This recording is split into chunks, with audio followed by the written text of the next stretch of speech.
Welcome to our guide on how to post that you've left a job on Facebook. Let's walk through the steps together. 1. Start by launching the Facebook app on your Android device. 2. Tap on the What's on Your Mind section to begin creating a new post. 3. Scroll down and select Life Event from the options available. 4. Choose Work from the list of life events. 5.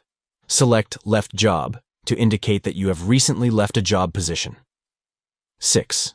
Tap on Add an Employer and then select your workplace along with the date when you left the job.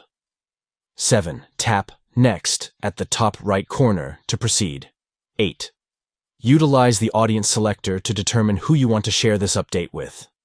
9. Finally, tap Post at the top right corner to publish the news of you leaving your job on Facebook. By following these steps, you can inform your friends and connections on Facebook about your job transition and keep them updated on your professional journey. Thank you for watching. We hope this guide has been informative in explaining how to post that you've left a job on Facebook. Share your career milestones and changes with your Facebook community by following these simple steps.